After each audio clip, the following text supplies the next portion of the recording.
오늘 우리에게 주시는 하나님의 말씀은 히브리서 11장 1절에서 3절까지의 말씀입니다. 히브리서 11장 1절에서 3절까지의 말씀, 신약성경 364쪽에 있습니다. 한 목소리로 봉독하시겠습니다. 믿음은 바라는 것들의 실상이요 보이지 않는 것들의 증거니 선진들이 이로써 증거를 얻었느니라. 믿음으로 모든 세계가 하나님의 말씀으로 지어진 줄을 우리가 아나니 보이는 것은 나타난 것으로 말미암아 된 것이 아니니라. 아멘. 하나님께서 사람들을 만드셨을 때 여러 가지 인지 기능, 인식 기능들을 같이 만들어 주셨습니다.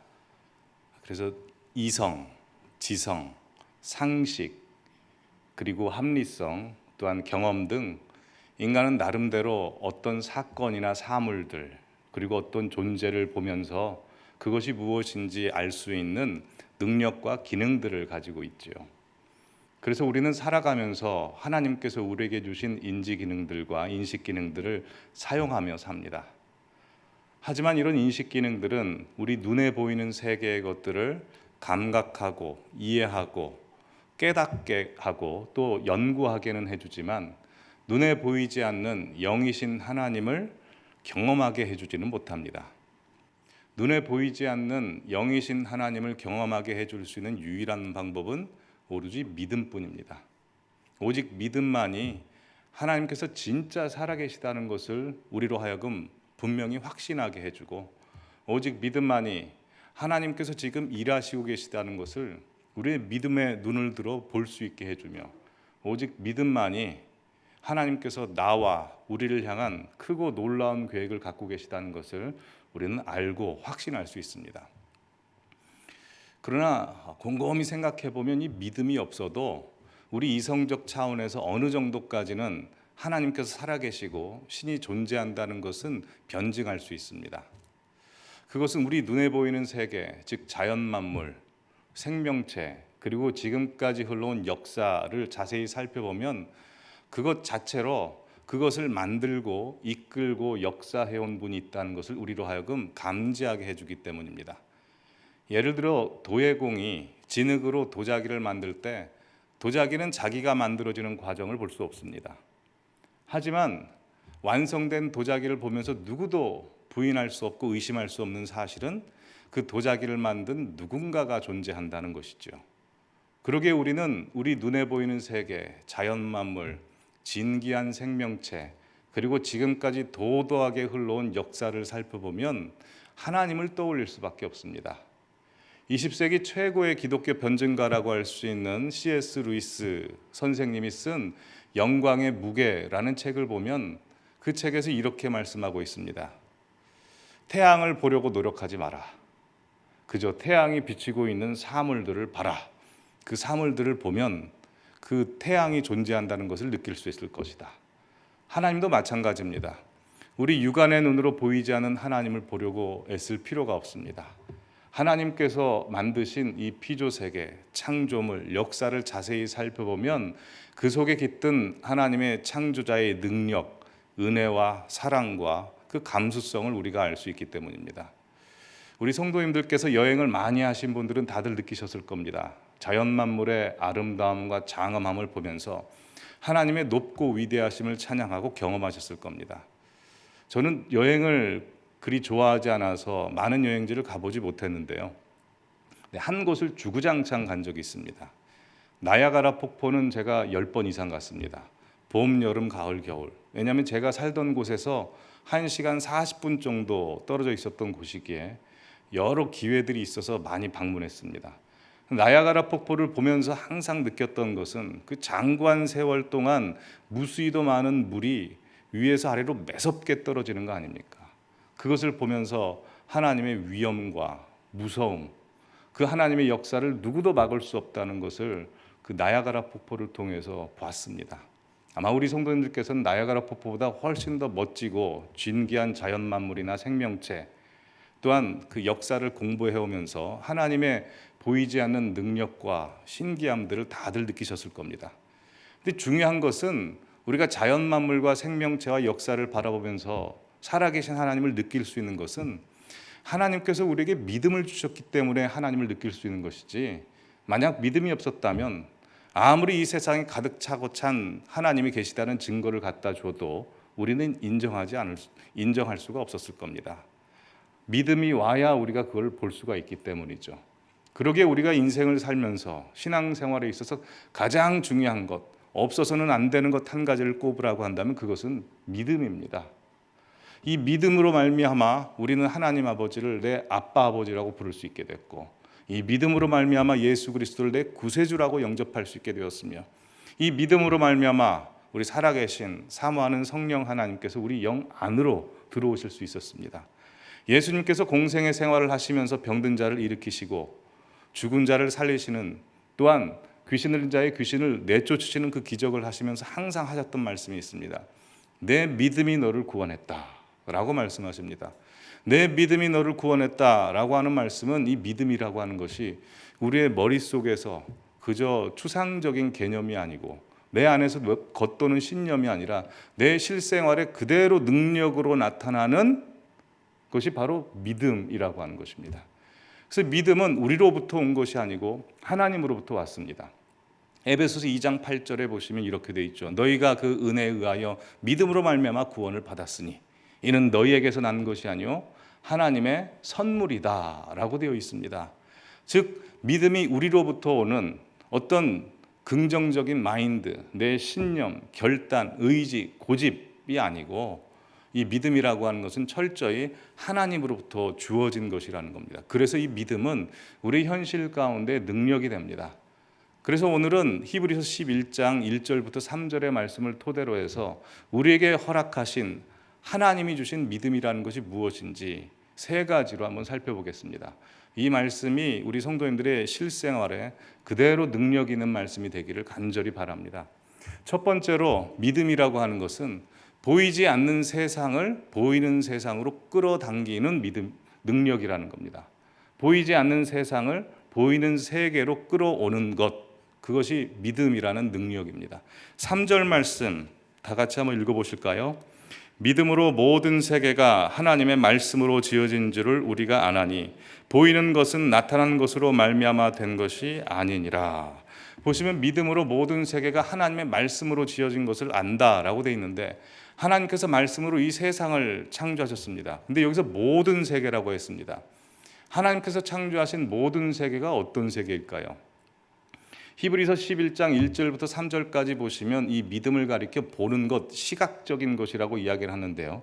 그러면서 두 가지 역구를 서로 대조시킵니다. 하나는 보이는 것, 하나는 보이지 않는 것. 즉 하나님께서 세상을 창조하셨을 때 한 세상을 창조하신 것이 아니라 두 세계를 창조하십니다. 하나는 보이는 세계, 또 다른 하나는 보이지 않는 세계. 보이는 세계와 보이지 않는 세계를 창조하시면서 하나님께서 각각 그 세계 속에 속한 존재도 만드시고, 또한 각각 그 세계에 돌아가는 원리와 법칙도 만드셨습니다. 그래서 보이는 세계에 속한 존재는 대표적인 짐승이라고 할 수 있겠고요. 보이지 않는 세계에 속한 대표적인 존재는 천사, 또한 타락한 천사인 마귀와 귀신이라고 할 수 있겠죠. 근데 중요한 것은 보이는 세계와 보이지 않는 세계 중간에 낀 존재가 있습니다. 그게 바로 우리 사람, 인간입니다. 창세기 2장 7절에 보시면 이렇게 말씀하고 있습니다. 여호와 하나님께서 땅의 흙을 가지고 사람을 만드셨으면 거기까지면 우리는 이 땅, 보이는 세계에 속한 그냥 육체였을 것입니다. 짐승과 같은 존재였는데, 하나님께서 거기에 하나님의 숨, 루하의 생기를 불어넣으시사 우리가 생명이 된지라 라고 함으로써 우리라는 존재는 보이지 않는 세상에 속한 존재로서 보이는 세상 속에 땅을 밟고 살아가는 존재입니다. 그런데 다들 아시다시피 인간이 죄를 범함으로 말미암아 하나님께서 우리에게 주셨던 하나님의 숨, 영이 떠나심으로 우리가 뭐가 됩니까? 육체가 되어버립니다. 믿음이 없는 상태가 바로 육체가 되는데, 그 6장 3절에 보면 이렇게 되어 있습니다. 하나님의 아들들이 사람의 딸들의 아름다움을 봅니다. 하나님의 아름다움을 봐야 될 하나님의 자녀가 사람들, 이 땅의 아름다움을 보자 그들이 육체가 되어버리니라 라고 되어 있습니다. 즉 하나님께서 믿음이 없는 사람을 볼 때는 그냥 육체로 보신다는 겁니다. 하지만 하나님께서 우리를 불쌍히 여겨주심으로 말미암아 예수 그리스도를 보내주셔서 그의 피로 말미암아 우리에게 믿음을 허락하시고 하나님의 영을 보내주시니 우리는 다시 이 보이는 세상에 속한 육체가 아니라 보이지 않는 세상에 속한 영의 사람이 된 것입니다. 그래서 빌립보서 3장 20절에 보면 너희의 시민권은 이 땅에 있는 것이 아니고 하늘에 있다라고 말씀하고 있습니다. 즉 믿음이라고 하는 것은 우리 성도님들께서 천국의 시민권을 가진 자로서 하늘에 있는 능력, 보이지 않는 세상의 것을 이 보이는 이 땅으로 끌고 오는 것, 그것이 바로 믿음이고 우리 성도님들의 신앙생활이라는 겁니다. 그래서 마가복음 1장 15절 보시면 예수님께서 공생의 생활을 처음 하시면서 가장 먼저 하셨던 복음 메시지가 이겁니다. 때가 찼고 하나님의 나라가 가까이 왔으니 뭐라고 합니까? 회개하고 복음을 믿으라.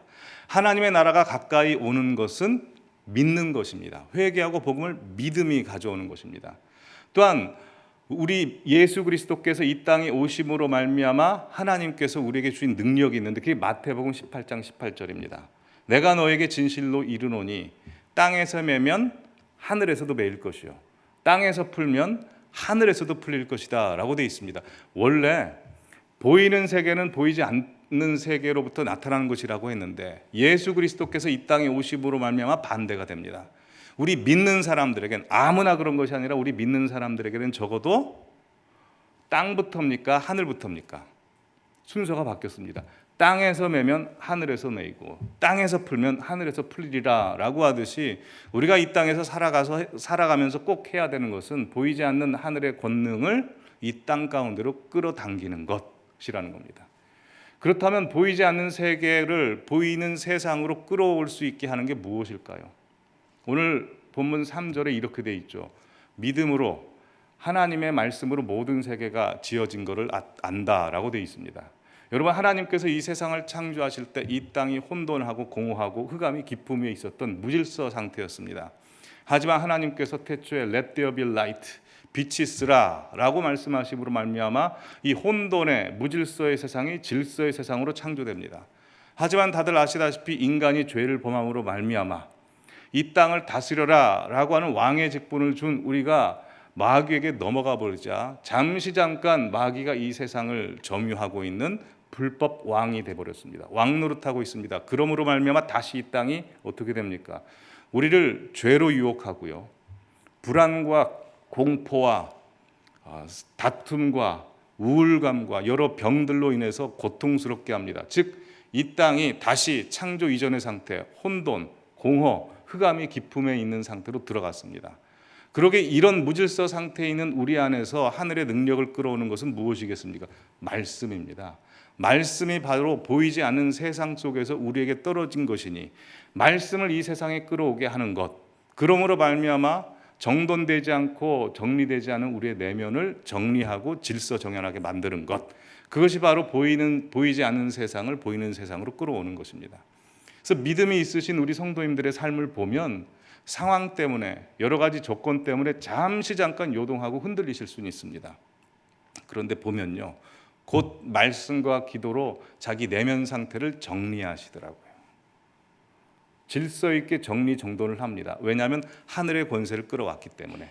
그것은 우리 성도님들뿐만 아니라 성경에 나오는 모든 인물들이 그랬습니다. 아브라함, 요셉, 모세, 다윗, 다 어려운 상황 속에서 하나님의 말씀을 끌어오자 그들의 내면이 정리가 됩니다. 다니엘만 말씀을 드려보죠. 다니엘은 금수저로 태어났습니다. 왕족이었죠. 근데 시대를 잘못 태어나서 나라가 멸망했습니다. 그래서 왕족으로서 포로로 끌려가게 되죠. 바벨론 포로로 끌려가서 바벨론 주입식 교육을 받습니다. 가스라이팅을 당하고 창시개명을 당합니다.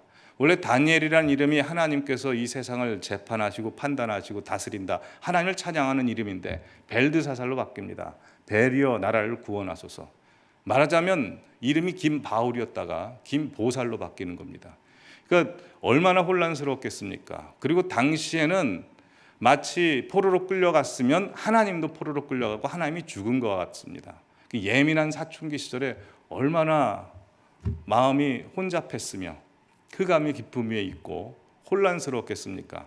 하지만 다니엘이 했던 게 뭐냐면 하루에 3번 무릎 꿇고 하나님 앞에 기도하는데 말씀을 놓고 기도합니다. 그리고 예루살렘을 향하여 창을 열고 무릎을 꿇고 하나님 앞에 기도하자 하늘의 권세가 그에게 오자 그가 했던 게 뭐냐면 1장 8절에 어떻게 되어 있냐면 뜻을 정하여 라고 해서 그의 뜻을 정해버리게 되는 것입니다.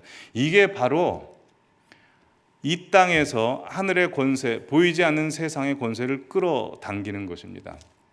목회자에게 주신 하나님의 큰 축복이 있습니다. 그래서 우리 성도님들께서 예배 드리시는 모습을 앞에서 볼 수 있다는 겁니다. 처음 예배당에 오셨을 때는 수심 가득 찬 얼굴 표정을 가지고 오시지만 목사님의 말씀들을 들으시고 또 기도하시고 찬송을 부르시면서 얼굴이 많이 풀어지십니다. 눈물도 흘리고 환하게 변화되십니다. 그럼 그 모습을 보면서 저도 은혜를 받습니다. 하나님께서 보이지 않는 세상의 권세를 가지고 우리 성도님들의 내면을 지금 재창조하고 정리정돈하고 계시는구나. 우리 성도님들이 가장 좋아하시는 찬송이 있습니다. 알아맞혀 볼까요? 주님은 나의 산성, 주님은 나의 요새. 이 찬송을 부르면 제가 작년부터 참 너무 신기하고 궁금했던 건데요. 그 찬송을 부르시면 우리 성도님들께서 약속이나 하신 것처럼 다 손을 올리시더라고요. 혹시 언제 모이셔가지고 이 찬송 한번 손을 올리자라고 하신 적 있으십니까? 너무 궁금했습니다. 근데 그 찬송이 시편 62편, 시편 18편 다윗의 찬송이거든요. 다윗이 압살롬에게 쫓김을 당하고 사울 왕에게 쫓김을 당할 때, 너무 복잡할 때, 사방에 우겨싸움을 당할 때 하늘만 바라보고 하나님의 말씀이 그에게 전해지자 하나님의 말씀으로 주님은 나의 산성이요 나의 보배요 나의 요새십니다 라고 고백하면서 그의 내면이 정리되고 재창조됩니다. 우리 성도님들도 그 하나님의 말씀으로 그 순간 보이지 않는 세상의 권세가 보이는 내 내면 가운데 정리하고 하나님께서 재창조하고 계시는구나를 느끼게 됩니다. 이게 바로 보이지 않는 세상의 것을 보이는 세상으로 끌어당기는 것입니다. 오늘 새벽부터 하나님께서 저에게 그 강권해 주시는 말씀이 있습니다. 그래서 오늘 설교 내용과 이제 상관이 있는지 모르겠지만 자꾸 말씀하기를 원하시는 것 같아서 말씀을 드립니다. 하나님께서 우리 한국교회 그 기독교 교육에 있어서 우리 부모님들에게 참 기뻐하시지 않는 게 있는 것 같습니다. 그것은 왜 이런 말씀을 제가 우리 성도님들께 드려야 되는지 모르겠습니다. 성도님들 대부분이 이제 이미 자녀 교육을 다 하신 분들이시고 그러신데요. 아이가 고등학교 2학년 때까지는 잘 나오다가 고3이 되면 이제 교회를 안 나오게 되죠. 고3 준비한다고. 그때부터 교회를 안 나오게 되는 것. 우리 성도님들도 다 당연하게 여기게 되고 그 당사자도 당연하게 여기게 되는 걸 하나님께서 기뻐하시겠습니까? 그리고 나중에 수능 기도회 한다고 하나님 앞에 응답해 달라고 좋은 대학 들어가게 해달라고 하는 것은 말하자면 보이지 않는 세상을 위해서 보이는 세상을 희생시키는 게 아니라 보이는 세상을 위해서 보이지 않는 세상을 도구화하는 것이죠. 우리가 에레미야 말씀을 보고 있는데 하나님께서 이 땅을 향해서 우상 섬기는 것, 하나님을 우상처럼 섬기는 것에 대해서 에레미야가 탄식하지 않으십니까? 20년 전부터 교육전사 하면서 항상 교회는 이 고3 그 학원에 져왔습니다. 수련회를 해도 그랬고요. 예배 참석에 있어서도 주일날도 그랬습니다. 이럴 때일수록 우리가 하늘의 권세를 끌어오는 게 필요합니다. 다니엘이 여러 상황 보지 않고 뜻을 정하여 하나님 앞에 헌신하기로 했던 것처럼 가장 중요할 때 하나님 앞에 헌신하는 모습이 우리 부모님들에게, 우리 자녀들에게 있기를 간절히 바랍니다. 또한 우리 성도님들의 인생 가운데 보이지 않는 세상의 권세를 꼭 보이는 세상 가운데 끌어오시길 바랍니다. 이미 그 권세가 이 자리에 앉아 계신 우리 성도님들께 다 주어졌습니다. 왜냐하면 하늘로부터 온 믿음을 받으셨기 때문입니다. 첫 번째로 믿음의 능력은 바로 보이지 않는 세상의 권세를 보이는 세상 가운데로 끌어오는 것입니다. 두 번째로 믿음은 미리 보는 능력입니다. 미리 보는 능력. 오늘 보면 1절 같이 읽어보실까요? 시작. 믿음은 바라는 것들의 실상이요 보이지 않는 것들의 증거니 라고 되어 있습니다. 믿음은 바라는 것들의 실상이라고 되어 있는데 바라는 것이 무엇일까요? 방금 이야기한 보이지 않는 것입니다. 하나님, 예수님, 성령 하나님, 우리 하나님께서 지으신 천국, 영생, 구원, 그게 다 바라는 것, 보이지 않는 세계의 것이죠. 근데 아까도 말씀드렸다시피 이 보이는 세상은 보이지 않는 세상으로부터 말미암았습니다. 그러게 보이지 않는 세상이 원인이고 우리가 이 땅에 살고 있는 이 보이는 세상은 결과입니다. 원인이 먼저입니까? 결과가 먼저입니까? 원인이 먼저이기에 보이는 것, 보이지 않는 것, 바라보는 것은 미래를 보는 겁니다. 즉 미래를 보는 능력이 믿음이라는 것입니다. 우리 모든 성도님들께서는 유관, 시력을 다들 가지고 계십니다. 어떤 분은 시력이 좋으셔서 2.0, 1.5, 어떤 분은 안 좋으셔서 마이너스까지 되신 분도 계시죠. 근데 육체, 눈도 시력이 있듯이 우리 영안, 믿음에도 시력이 다 있으십니다. 우리가 다 같이 예수님을 믿지만 어떤 분은 바로 앞에까지밖에 못 보시는 분이 계시고요. 어떤 분은 믿음의 시력이 5.0, 10.0, 20.0, 50.0까지 돼서 먼 미래까지 보실 수 있는 분이 있습니다. 이 먼 미래까지 보시는 분을 가리켜서 뭐라고 하냐면 비저너리, 그걸 비전이라고 합니다. 미리 보는 능력입니다. 남들은 이루어질 것을 기대하고 소원하며 살지만 비전을 가지신 분은 이미 미래를 봤기 때문에 이루어진 것처럼 살아버리시는 겁니다. 주의 일을 할 때도 우리가 소원을 갖고 하죠. 주님 이 뜻 이루어 주십시오 라고 소원을 갖고 하시는 분이 있는가 하면 미리 보는 능력, 믿음을 가지신 분들은 이미 주님께서 가르쳐 주셨기 때문에 그것이 된 것처럼 확신 가운데 선포하며 나가시는 겁니다. 예를 들어서 우리가 아프거나 아니면 어떤 아프신 분을 위해서 기도할 때 대부분 이렇게 기도합니다. 하나님 이 병을 낫게 해 주십시오. 이 기도도 소중합니다. 근데 한 차원 높이 기도하시는, 더 나아가신 분들은 하나님 이 병이 낫게 해 주실 줄 믿습니다. 하나님이 낫게 해 주실 줄 믿습니다 라고 한 차원 더 높게 하고 더 한 차원 더 나아가신 분들은 믿음으로 선포해 버리십니다.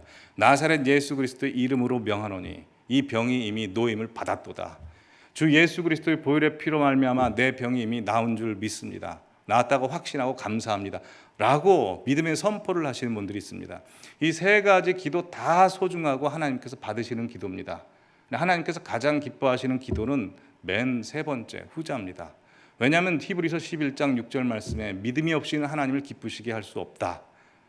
그가 계신 것과 그를 찾는 이에게 상 주심을 믿어야 할지니라 라고 되어 있고요. 야고보서 1장 6절에서 8절까지 보시면 조금도 의심하지 말고 믿음으로 구하라. 조금도 의심하지 마라. 의심하는 자는 마치 바람에 밀려 요동치는 바다 물결 같으니 이런 사람은 주께 얻기를 생각하지 마라. 두 마음을 품어 모든 일에 정함이 없는 자로다 라고 했습니다. 그게 반쪽짜리 믿음, 두 쪽으로 갈라진 믿음 말고 100% 순도의 믿음을 가지고 하나님 앞에 나아가시기를 바랍니다. 그 믿음의 기도가 능력이 있습니다. 여러분, 북한이 김정일 시대에 개발한 게 뭡니까? 핵이죠. 핵을 개발했습니다. 김정은 시대, 지금 개발하고 있는 게 뭡니까? 탄도미사일입니다. 탄도미사일을 개발하는 게 왜 위협적이고 무서운지 아십니까? 핵만 개발했을 때는 제한이 있습니다. 한계가 있습니다. 하지만 탄도미사일을 개발해서 핵을 탄도미사일에 합체를 시키면 뭐가 됩니까? 핵미사일이 됩니다. 그러면 어느 나라든지 타격할 수 있는 아주 위협적인 무기가 됩니다. 이걸 반대로 적용을 해보시죠. 우리가 기도를 하면 기도도 소중한 것이지만 한계가 있습니다. 제한이 있습니다. 하지만 믿음이라는 미사일, 믿음이라는 발사체에 기도를 덧붙이면 이거는 하늘의 권세를 끌어오는 굉장한 능력이 된다는 것입니다. 그러기에 우리 성도님들의 삶에 있어서 가장 중요한 문제 있으시면 그 문제는 현재 완료형으로 선포해버리고 기도해버리시기 바랍니다. 한번 시험삼아 100% 믿고 그렇게 해보십시오. 자녀의 배우자를 놓고 기도하십니까? 자녀의 앞길, 자녀의 직장 놓고 기도하십니까? 그런 중요한 문제 놓고 믿음으로 선포하시는 겁니다. 하나님, 이미 하나님께서 좋은 배우자 주신 줄 믿습니다. 감사합니다. 하나님, 저희 자녀에게 좋은 직장 주신 것 감사하고 이미 인생 책임져 주신 것 감사합니다. 믿음으로 선포해 버리시기 바랍니다. 사업에 문제 있으십니까? 하나님께서 그 사업의 문제 다 해결해 주실 줄 믿습니다 라고 감사 찬양하시는 겁니다. 병도 마찬가지입니다. 병도 하나님께서 다 고칠 줄 믿습니다 라고 믿음으로 간구해 버리시기 바랍니다. 여러분, 믿음이라고 하는 것은 양면성이 있고요. 스펙트럼이 다양합니다. 우리가 주님보다 앞서지 말아야 되지만 주님보다 앞서야 할 때도 있습니다. 다윗이 골리앗과 싸워서 이깁니다. 다윗이 골리앗과 싸워서 이긴 것은 다윗의 능력이 아니고 하나님께서 성령으로 사로잡았기 때문에 하나님의 능력으로 이긴 겁니다. 인간 다윗은 절대 못 이깁니다. 그런데요, 다윗이 골리앗 앞에 맞서 싸우러 나갈 때 하나님께 여쭤보지 않았습니다. 자기가 먼저 나갔습니다. 평상시에 하나님과 대화도 잘하고 소통도 잘 되어 있고 하나님을 너무 사랑한 나머지 골리앗이 욕하는 것을 보고 견딜 수가 없는 겁니다. 하나님과 상의도 하지 않고 나갑니다. 내 저 가서 당장 죽여야 되겠습니다.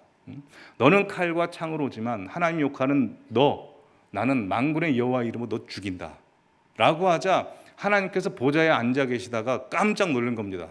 아니, 저 어린 것이 무슨 무기가 있다고 혼자 저렇게 나가냐.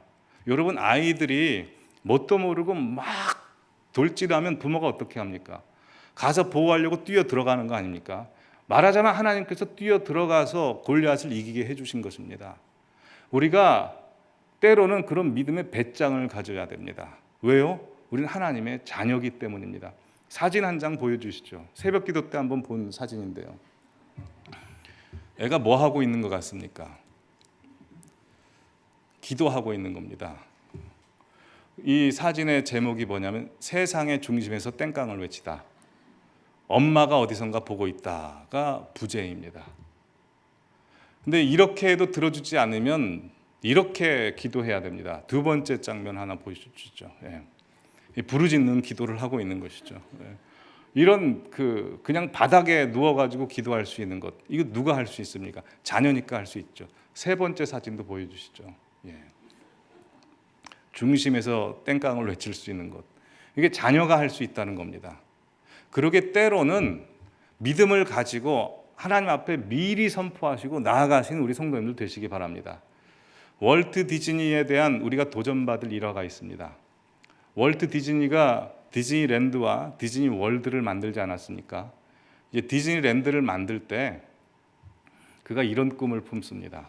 캘리포니아 디즈니랜드를 만들면서 미국 50개 주에 있는 전역에 있는 아이들이 이곳에 와서 하루 동안 마음껏 놀 수 있고 동심을 키울 수 있는 천국 같은 곳을 만들어야 되겠다 해서 만듭니다.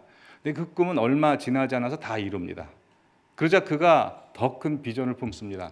이번엔 전 세계 아이들이 하루가 아니라 일주일 이상씩 머물면서 동심을 키울 수 있는 천국을 만들어야 되겠다 해서 플로리다에 있는 그 올랜도에 디즈니 월드를 만들었습니다. 가보셨죠? 저는 못 가봤습니다. 근데 디즈니 월드 가면 아주 신기한 거 많다고 하더라고요. 근데 디즈니 월드를 이제 착공하기 시작하는데요. 완성된 걸 못 보고 월트 디즈니가 죽습니다. 자, 완공이 다 되고 이제 월트 디즈니 말고 그의 부인인 미세스 디즈니가 이제 개장 소감문을 발표합니다. 소감문을 다 발표하고 기자들이 와서 이렇게 묻죠.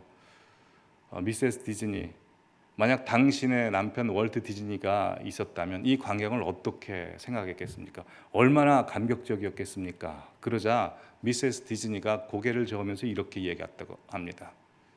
아닙니다. 우리 남편 월트 디즈니는 이걸 이미 봤습니다. 옛날에 이미 다 봤습니다.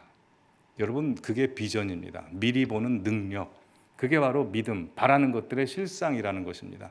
하나님께서 모세를 시내산에 올라오라고 하죠. 그래서 시내산에서 그게 성막 만드는 걸 가르쳐 주십니다. 이스라엘 백성들은 성막이 다 만들어졌을 때 그걸 보고 성막을 봅니다. 하지만 모세는 이미 시내산에서 하나님께서 가르쳐 줄 때 보는 겁니다. 그게 비전이라고 하죠. 이스라엘 백성들 200만 명이 광야 생활하면서 먹을 것 없고 물 없고 또 여러 전쟁들 만나면서 혼란스러워합니다. 요동칩니다. 불평하고 원망합니다. 하지만 40년 광야 생활 동안에 한 번도 원망하지 않은 세 사람이 있습니다. 모세, 여호수아, 갈렙. 왜 그들이 원망하지 않고 요동하지 않았을까요? 그들은 미리 봤기 때문입니다. 이미 가나안 땅에 들어가서 그들이 그 땅에 발을 붙이고 살아가는 것을 이미 봤기 때문입니다.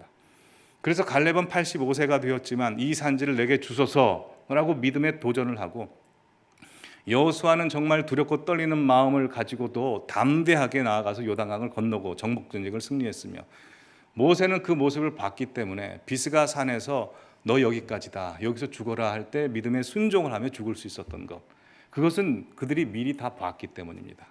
미리 본 사람은 요동하지 않습니다. 하지만 못 본 사람은 요동할 수 있다는 겁니다. 하나님께서 예수 그리스도의 보혈의 피와 부활의 권능으로 말미암아 우리 성도님들의 인생을 이미 승리와 영광으로 확정 지으셨습니다. 그것은 예수 그리스도를 통해서 우리는 미리 본 자라는 것입니다. 그러게 미리 본 능력을 갖고 있는 우리 성도님들은 그 본 능력을 가지고 이 세상을 살아가시기 바랍니다.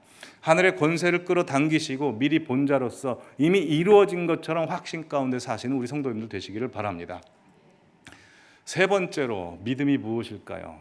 믿음은 이해할 수 없는 상황 가운데서도 순종하며 살아가는 겁니다. 이해할 수 없는 상황 가운데도 하나님의 성품을 믿으며 순종하며 살아가는 것. 크리스찬이 아닌 비기독교인들이 예수님의 인생을 보면서 이해할 수 없는 한 가지가 있습니다. 그것은 예수님께서 물 위를 걸으시고 병자를 고치시고 죽은 자를 살리심에도 불구하고 그 전지전능한 권능을 가지고 무능한 방법인 십자가에서 죽임을 당하셨다는 겁니다. 어떻게 능력 있는 분이 능력 없는 삶으로 마칠 수 있을까? 세상 사람들이 이해 못합니다. 근데 우리가 신앙생활하면서 믿음이 있지만 우리 신앙생활하는 사람들도 이해가 안 되는 대목이 있을 수 있습니다. 저는 성경에 나와 있는 말씀을 문자 그대로 믿습니다. 산을 옮길 만한 믿음이 있으면 산이 옮겨진다고 믿습니다. 우리 성도님들 다 믿으시죠? 예. 근데 우리가 살면서 산을 옮겨야 되는 것 같은 상황을 만날 때가 있습니다. 그리고 그때 산을 옮길 만한 믿음도 주셔서 산을 옮기려고 기도하고 그렇게 살아가는데 이상하게 하나님께서 산을 안 옮겨주시는 경우가 있습니다. 그러면 하나님에 대해서 서운한 마음도 갖기도 하고요. 이해가 안 됩니다. 때로는 그래서 신앙을 중단하시는 분도 있고 곁길로 가시는 분들도 많습니다. 제가 미국에 있었을 때 섬겼던 교회에 한 여자 청년이 있었습니다. 그 청년은 영이 민감한 청년이었습니다. 여러분, 영이 민감한 것과 영이 강한 건 다릅니다. 영이 민감한 것은 뭘 보는 사람, 듣는 사람이 민감하고요. 강한 사람은 어려움과 상황이 와도 하나님을 향해서 바라볼 수 있는 사람, 믿음을 굳건히 할 수 있는 사람입니다. 그렇게 영이 민감한 것과 강한 건 좀 다릅니다. 근데 그 여자 청년은 영이 민감했습니다. 하나님의 음성도 자주 듣고 환상도 보고 그런 체험들을 많이 했습니다. 근데 그렇게 하나님과 친하게 신앙생활을 하다가 어머니가 큰 암에 걸리게 된 겁니다. 너무 심각한 암에 걸려서 거의 사형 선고를 받았습니다. 그래서 그 여자 청년이 금식 기도에 들어갔습니다. 하나님, 우리 엄마 병 살려주세요. 기도했습니다. 근데 하나님께서 정말 음성으로 분명하게 고쳐주겠다고 약속을 하신 겁니다. 그래서 이 청년이 믿음 가운데 확신을 갖고 주변 사람들한테도 그걸 알렸습니다. 근데 몇 개월 후에 돌아가셔버린 겁니다. 돌아가셨습니다. 그리고 주변 사람들도 깜짝 놀랐고 그 여자 청년도 믿음의 회의가 와서 그때부터 교회를 안 나와버린 겁니다. 근데 오늘 히브리서의 배경이 그렇습니다. 믿음이 있으면 능력이 있고 하나님께서 구원의 손길을 주신다고 했는데 믿음 생활을 해보니까 더 큰 박해가 일어나는 겁니다. 이해가 안 되는 겁니다. 그래서 많은 성도들이 배교하고 하나님을 떠나게 됐죠. 그래서 히브리서 기자는 히브리서를 기록합니다. 그래서 히브리서 11장의 내용을 쭉 보면 이렇게 됩니다. 처음에는 이 하나님께서 세우신 믿음의 사람들이 역경과 고난을 만났을 때 믿음을 가짐으로 말미암아 하나님께서 그들을 기적적으로 구원하셨다라는 내용이 나옵니다. 다니엘을 사자굴에서 구출하시고 기드온의 300용사를 통해서 외적을 무찌르시고 인간이 할 수 없는 요단강을 건너게 하시고 40년 동안 광야 생활을 하게 한 것, 하나님 앞에 순종의 기적의 역사를 쭉 이야기하다가 36절에 갑자기 또 어떤 이들은 이라는 단어가 나오면서부터 분위기가 반전이 됩니다. 어떻게 반전이 되냐면 이전에는 믿음을 갖고 역경을 극복하며 하나님이 구원해 주셨는데 결과가 달라졌다는 겁니다. 하나님이 사자굴 속에서 꺼내주시지 않고 옥문에서 구출해 주시지 않더라는 겁니다. 그럼에도 불구하고 그 다음 36절부터 나오는 믿음의 사람들은 조롱과 채찍과 핍박과 죽임을 당하고 톱으로 써는 것, 돌에 치는 것, 그런 핍박을 당했음에도 불구하고 믿음을 지켰다 라고 이야기를 합니다. 어떻게 믿음을 지켰을까요? 그들은 믿음이라는 건 결과가 아니고 믿음은 결국 하나님의 성품을 의지하는 겁니다. 하나님 나한테 좋은 거 주실 거야. 하나님 언제나 오르신 분이야. 하나님 선하시고 하나님 인자하신 분이셔. 분명히 합력하여 선을 이루실 거야 라는 하나님을 굳게 믿음으로 말미암아 그들은 그 길을 갔다. 그래서 38절에 어떻게 되어 있냐면 이런 사람은 세상이 감당하지 못했다라고 이야기를 합니다. 아까 그 청년 이야기로 다시 돌아가 보죠. 그 청년이 몇 개월 동안 그 시리에 빠져서 교회를 못 나왔습니다. 그러다 갑자기 교회를 나왔고 간증하는 시간이 있어서 그 간증을 듣게 됐습니다. 자기가 수개월 동안 하나님이 이해가 되지 않고 너무 실망이 돼가지고 믿음의 길을 이제 하나님 믿지 않으려고 했답니다. 근데 몸부림을 치면서 하나님 왜 그랬냐고 하는 시간을 가질 때 하나님께서 꿈에 어머니를 보여주시면서 이렇게 말씀하시더랍니다. 사랑하는 딸아, 너는 나에게 어머니 병을 고쳐달라고 나에게 기도했고 나는 너에게 이 병을 고쳐주겠다고 약속했다. 근데 니네 엄마는 충분히 데려가 달라고 하더라. 니네 엄마는 내 나라에 오고 싶어 하더라 라는 음성을 들은 겁니다. 그때 그 청년이 이해하게 된 겁니다. 아, 믿음이라고 하는 것은 내 이해 영역 바깥에 있는 것이구나. 내 신념과 내 고집과 내가 원하는 것이 중요한 것이 아니라 내가 모르는 더 진기한 세계, 진리의 세계가 있구나라는 걸 깨닫게 됩니다. 여러분 마찬가지입니다. 우리가 믿음 생활 충실히 하면서 이해할 수 없는 일을 만나게 됩니다. 왜냐하면 이 믿음이라고 하는 것은 하나님으로부터 온 것이기 때문입니다. 나에게서 왔다면 내 머리로 다 이해하겠지만 하나님으로부터 온 믿음이기에 우리는 우리의 지식과 우리의 인간적인 것들 다 이해할 수 없습니다. 하지만 하나님께서 이해할 수 없는 일들을 우리에게 허락하심으로 말미암아 이 보이는 세상의 것이 다가 아니고 보이지 않는 세상이 영원하고 다다라는 것을 알게 해주시는 겁니다. 우리가 이 땅을 발을 딛고 살아가지만 이 땅은 잠시 잠깐이라고 했습니다. 곧 사라집니다. 하지만 보이지 않는 세상인 것은 영원한 것으로 그것을 너무나 잘 알고 있는 하나님께서 그것을 위해서 우리에게 이해할 수 없는 일들을 종종 주실 때가 있다고 했습니다. 그래서 고린도전서 13장 12절에 보면 이렇게 되어 있죠. 지금은 구리 거울을 보는 것처럼 희미하게 보이지만 우리가 주님 가는 날, 주님께서 이 땅에 오시는 날에는 얼굴과 얼굴로 대면하여 보게 될 것이다 라고 했습니다. 그러게 여러분 믿음을 가지시기 바랍니다. 우리가 지금 이 땅에 발을 딛고 살아가는 것 잠시 잠깐입니다. 우리의 영원한 초소는 하늘나라입니다. 그러게 하나님께서 때로는 시련을 주시고 고난을 주시지만 그건 역시 하늘나라를 위해서 보이지 않는 세상의 것을 위해서 우리에게 주신다는 것입니다. 하나님은 결국 우리를 포기하지 않고 우리를 붙잡고 우리에게 선한 것 주시고 결국 하나님은 오르십니다. 그러게 이 땅에 살면서 우리가 가지고 살아야 된 것은 믿음입니다. 정리하겠습니다. 믿음이라고 하는 것은 결국 보이는 이 세상 가운데 보이지 않는 세상을 끌고 들어오는 것입니다. 그 능력을 사용하시기 바랍니다. 두 번째로 믿음이라고 하는 것은 미래를 보는 능력이라고 그랬습니다. 미리 보는 능력. 그러니 이 믿음도 꼭 가지고 사용하시기 바랍니다. 현실적으로 하나님께서 이루실 것입니다. 믿음의 선포를 하시고 자녀의 권세를 충만하게 이 세상을 누려서 이 땅을 다스려라 라고 하시는 그 권능을 가지고 살아가시기 바랍니다. 세 번째로 이해할 수 없을 때라도 온전히 그 하나님을 바라보는 것. 이 땅에 나는 나그네요. 잠시 잠깐 있으나 하나님께서 청지기로 나에게 이 땅에 발딛고 살아가게 해주셨으니 오직 영원한 저 천국을 바라보면서 이 세상에 살겠습니다 라고 고백하시는 우리 성도님들 되시기 바랍니다. 믿음 없이는 하나님 절대 기쁘시게 할 수 없다고 했습니다. 곧 그가 계신 것과 그에게 찾는 이에게 나아가는 자에게 상 주시는 이심을 믿어야 할지니라. 말세 내가 올 때 무엇을 보겠느냐? 믿음 보겠다고 하셨습니다. 믿음을 끝까지 지키시는 우리 성도님들 그리고 저 되기를 간절히 바랍니다.